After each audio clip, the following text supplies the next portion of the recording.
My family and I traveled to Italy in the summer of 2010. We spent 2 weeks traveling all of Italy, starting in Naples and ending in Florence. I will be highlighting our trip in the following slides and sharing some of my favorite sights that we experienced. The first place we visited was the beautiful island of Capri. It is located off the Bay of Naples and is made up of limestone rock. Capri is easily visited as a day trip from Naples. One of Capri's most famous attractions is the Blue Grotto, or Grotta Azzurra. Capri was by far one of my favorite places that we visited while on our vacation. The island of Capri is a wonderful place for families or for couples seeking a romantic getaway. With its white sandy beaches and breathtaking views, Capri offers something for everyone. Located high above Capri is Anacapri. Anacapri can only be reached via chairlift, but the views are well worth the ticket price.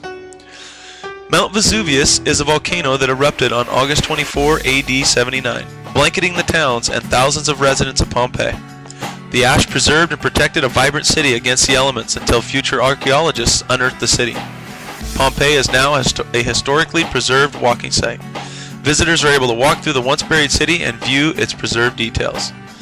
Pompeii, which is located at the base of Mount Vesuvius, is a pedestrian-only historical site.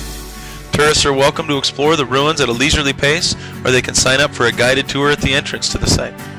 My wife and I opted to purchase a map at the main entrance and explore the ruins at our own pace. There's a part of the site where you can view items that have been preserved in volcanic ash.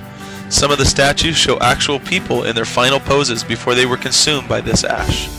The photos currently shown are of a woman who was hiding under her bed in order to try and escape the ash.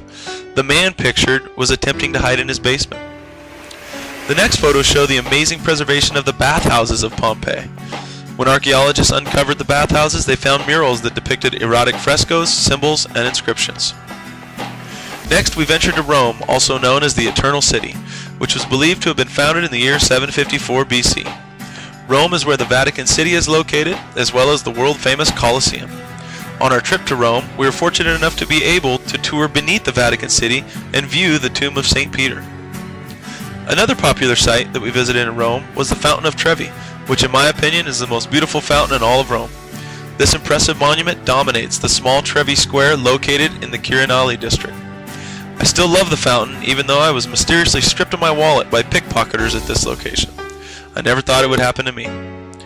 The Colosseum, which was originally named Flavian Amphitheater, is the most impressive building of the Roman Empire and the largest building of the era. It is also considered to be the greatest work of Roman architecture and engineering. The Colosseum was used for gladiatorial contests and public spectacles such as animal hunts, mock sea battles, reenactments of famous battles, executions, and dramas.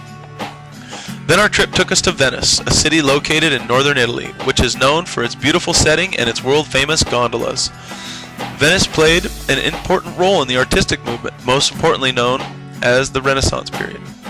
One simply cannot go to Venice and not experience a gondola ride. This was one of the most expensive boat rides I've ever taken, but well worth the expense. The price of a 30-minute gondola ride will run you around $150 US. And contrary to what you may have heard, the gondola guides do not sing. As our guide informed us, that's only for the movies. If you don't want to pay the steep gondola fee, some of the best sights can still be seen on foot. You can easily navigate the narrow streets and view sights such as the Rialto Bridge, which is pictured here, St. Peter's Square, the Bridge of Sighs, or Piazza San Marco. As a side note, if anyone intends on going to Venice with children, strollers are not a good idea. It is amazingly hard to navigate all the stairs. Take it from me, invest in a good backpack carrier. We then took our adventures to Pisa. All around the Tower of Pisa, you find hundreds of tourists attempting to get the perfect photo of them holding up the tower. I was no different. The Tower of Pisa is actually a bell tower located adjacent to the Basilica, which makes up the cathedral complex. After our day trip to Pisa, we visited Florence, which is home to the Statue of David, the Bridge of Gold or Ponte Vecchio, and some of the finest Italian leather goods in the world. Florence is also famous for its impressive churches and architecture. While in Florence, we were fortunate enough to have my wife's family as tour guides. We visited the Galleria dell'Accademia, where we saw Michelangelo's David, and the Uffizi Gallery, where the famous paintings of Botticelli and Leonardo da Vinci are housed. This concludes my Italian summer vacation presentation. I hope that you all have the opportunity to visit the wonderful cities of Italy one day.